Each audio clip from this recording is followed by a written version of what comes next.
If I was like on a date and someone was like, oh, you are beautiful, I'd be like, ah, thank you. And they carried it on with, because you're light skin or because you're skin, I'm leaving. I'm picking my bag up, I'm gone.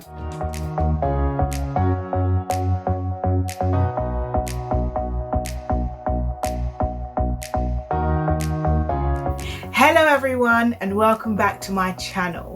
Smash that subscribe button, join the family. This is a life, language and travel channel, so join us in this journey. As you can see from the title, this is a mixed race person reacting to Jubilee's video called Do All Multiracial People Think the Same? I've got my laptop here, I'll be putting in some clips of what I'm watching. Let's just kind of get started and see what we think. My mom is Jamaican and Shut my up. dad is Australian. Being mixed race is a race, so I don't feel like I want to have to pick. This guy knows what's up. Being mixed race is a race. Okay? I don't care about your opinion. You can't have an opinion on something that is basically a fact. Okay? Mixed race is a race. I've done a video about it. You might have seen, you might not have seen it. Check it out after this. But it really frustrates me when it's like, I don't care if you're mixed, I see you as this. Boo boo, I don't care what you see me as because my race is my race is my race. I would say yes and no. So yes, because there are situations or places I've been where it is seen as attractive to be mixed race, and it's not necessarily just being mixed race, it's more light skin, and that goes into colorism. And so, for example, when I'm in Jamaica, it'll be like, oh, browning, looking good with your light skin, and it's like, it's because I'm light skinned, it's not because my face, it's not because of my actual features in terms of how I look as a person, but more my race. So I do see in that sense when people say, oh, light skin, mixed race is more attractive. But I don't agree with that because I'm like, that's just dumb. That's just saying someone's good looking just because they have lighter skin. That to me isn't what beauty is or should be. So I never really like it. Dates, most of the time people be like, oh, no wonder you're so attractive, or like, no wonder you're so gorgeous. And I'm just like, ugh, I don't love that reaction. Also the fetishization of mixed. Let's stop that. That's weird. That's hella weird. What are you on about? What are you doing? Stop it. If you're like specifically only interested in someone's skin color, then to me you've got the depth of a spoon and I'm not interested. So again, keep it moving. Also, shout out to Logic. I actually do love the fact that he always says he's biracial, and I know that for some it's a bit much, but when there are basically hardly any mixed race biracial people speaking out on being mixed, as soon as I see someone I'm like, oh, my birthday, finally. But I admit he does do it a lot. I'm allowed to say racial slurs as long as I'm part of that identity.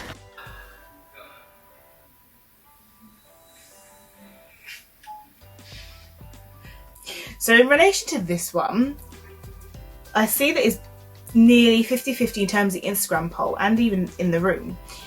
I completely disagree with this. So I am half black, and so in terms of racial slurs, you've got the N-word. I wouldn't say that. I don't think anyone should say it. I don't think it should be something where it's, well, I'm black so I can say it. No. It is one of those words that I feel like no one should say it. For me, I think one of the ones I really despise the most is half caste. I don't use it. I don't let people who I talk to use it around me. Obviously, I can't control what people say outside of it, but if I'm with someone and they say half caste, best believe I'm pulling them up on it ASAP, because I should act how I want those around me to act. And if I'm sitting here using all these racial slurs and then I can't then get surprised if my friends then start using it and then, oh, but you use it, and I'm like, we're friends, so clearly I'm not racist, or clearly, no, that means I've made you feel comfortable by using this word that should never have been used in the first place, and that's on me for making you feel that comfortable to be using it, and also it's on you for just not reading the room because you shouldn't be using it in the first place.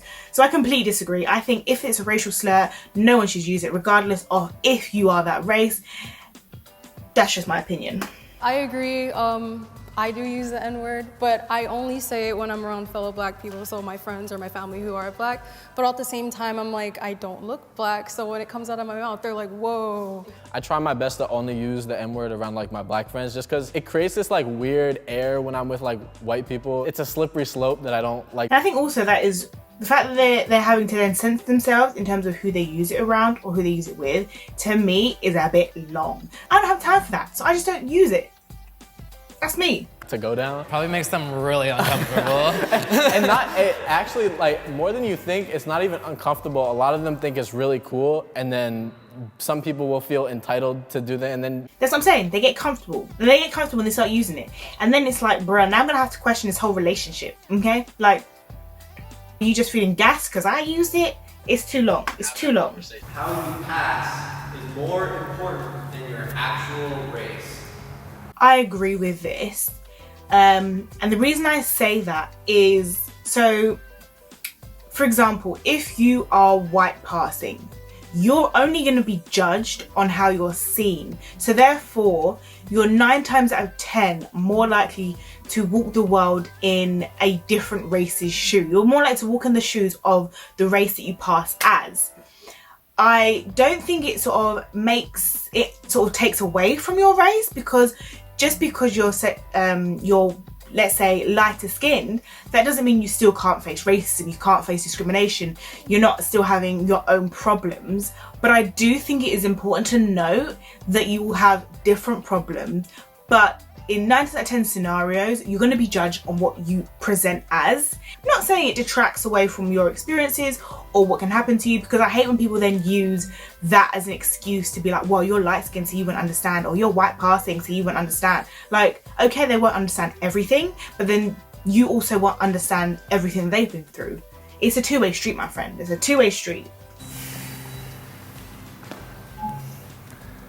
Oh, 50-50. In America today, walking down the street, it matters what you look like. People are gonna judge you based on the race that they perceive you to be. When I walk down the street, people aren't gonna look at me the same way as they look at someone who's perceived as black.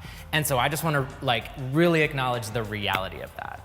He's chatting facts. I wouldn't disagree with you at all, but at the same time, I think the most important thing is just how you grew up. Someone that has a black parent that doesn't appear black, they were still raised by a black person. They still everything that their parents' experience is passed down to them, whether it's through story or just through action. I also feel like with that, the ones on the disagree, maybe, obviously I can't speak for them, but maybe it was seen as more important to you. So if it's to you, then of course I feel like your actual race is more important. But let's be honest, the facts are the facts are the facts. This is a quick society we live in. People make snapshot decisions as soon as they see you. They don't care what race you actually are. They're 9 times out of 10 going to first and foremost judge you on what they perceive and what they see.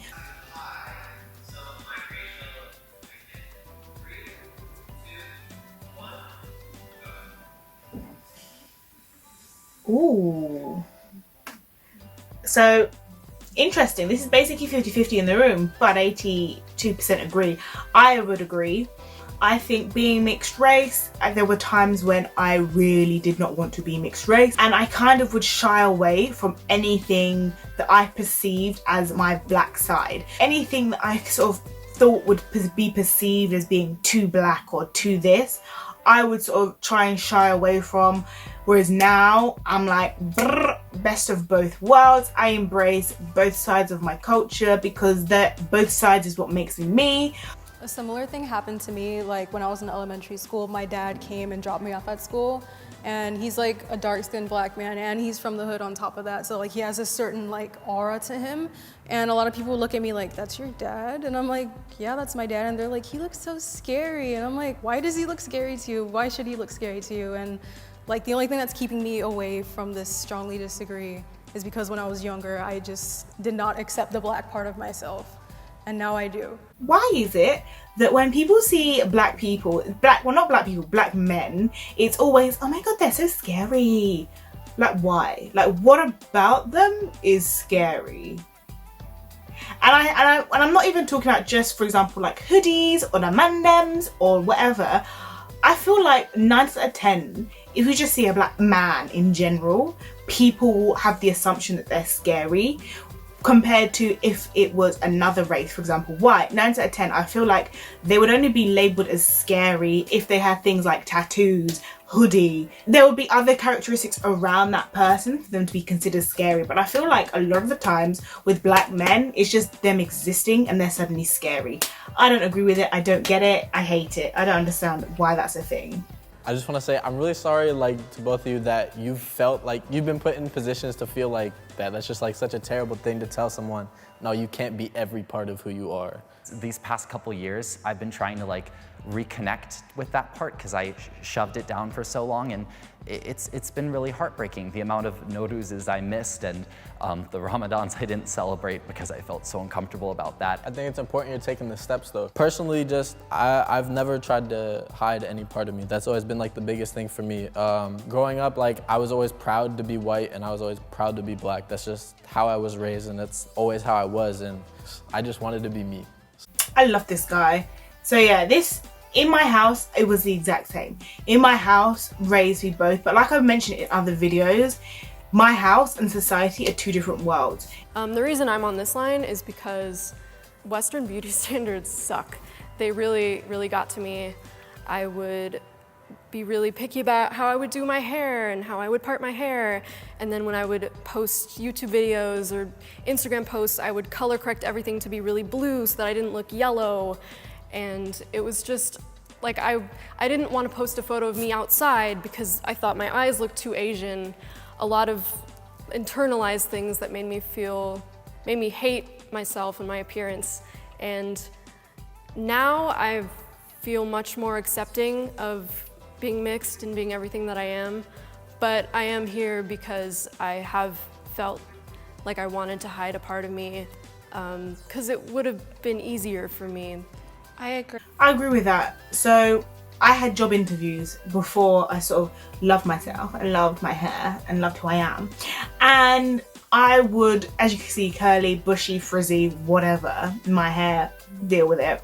But I would sort of keep it slicked back in a bun, so that, like, make sure every curl was tucked in so it was just a bun on my head. I would always try and change my hair because it was the only thing I could control. I couldn't control my skin color. I couldn't control sort of my features, my nose. I couldn't control that. I could try and control my hair, and all of this just sort of fit into that Western standard of beauty. I've used my races to my advantage. I would agree. Not when I was younger, but now. And this is, I mentioned in my BAME video, and this is, there are a lot of BAME opportunities now. So it's like, if you are an ethnic minority, then you kind of, it's not always, but sometimes you'll get a kind of lift up and a little more attention is brought onto your application or whatever it is. So I definitely say in that sense, I have used my race as an advantage. But I also think the same is true with my sex, because we also have schemes for females. So I don't know if I can do this, but maybe I'm gonna like straddle these two. You can't do that. Okay, then I'll like daintily pose over here. But like, my grandma was Jewish, and I did go on Birthright, which is a free trip for people of Jewish descent. And even though I don't like identify a lot with the Jewish religion, I did get a free trip to Israel out of being part Jewish. The issue of racism can be solved by interracial love. 3, 2, 1. Interracial love can solve racism. Interracial love in terms of love for your fellow human, sure. Interracial love of I'm gonna marry this person of a different race and have a baby will not solve racism, in my opinion.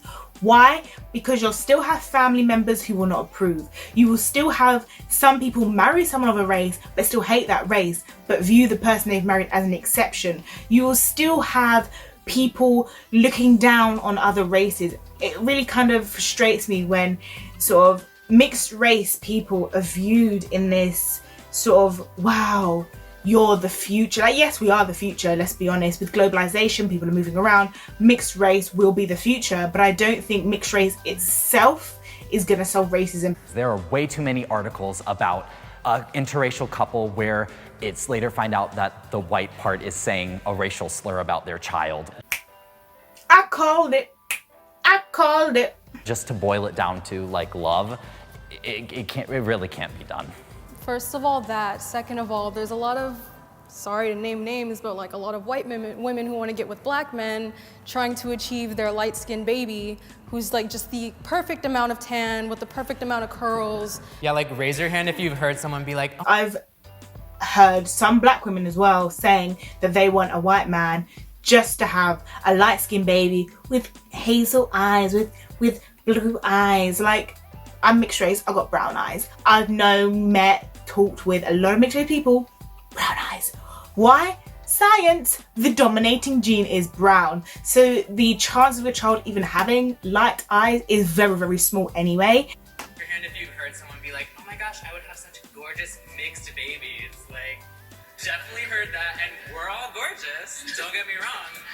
But don't get it twisted. To say one, and two, I'm over here because like there is like no one solution to Yep. racism. Let me make it really clear that a white person having a kid with a black person does not mean that that person does not have racist tendencies or is not discriminatory at all. I love my dad to... Facts. Facts on facts on facts. For example, let's say you have a white person with a black person, they have a mixed race baby. So does that mean that white or black person is now not racist? No. They may not be racist to each other's groups, but that doesn't equate, those aren't the two races in the world. There are other races, there are other ways to be racist to other people. Just because they have a mixed race baby does not mean they're not going to be racist to other people. So that was a good video. I do like Jubilee's videos, they crack me up. I hope you enjoyed that reaction. Let me know if there's any other videos you would like to see me react to. This is like my first reaction, so I'm not sure how it went. We'll see in the editing process. Let me know if you enjoyed it. I would actually quite like to do another one. It was quite fun. Was it fun? I don't know. You tell me. Of course, my views do not represent every single mixed race person in this world, and you sort of gain some insight from at least my views anyway. Even if I'm only representing myself, these are my views. And I hope that you find them helpful, entertaining, and all that jazz. As I said, smash, smash, smash the subscribe button. We are continuing to grow here. Send some love, give some love. As always, have a blessed day, and until next time, goodbye everyone.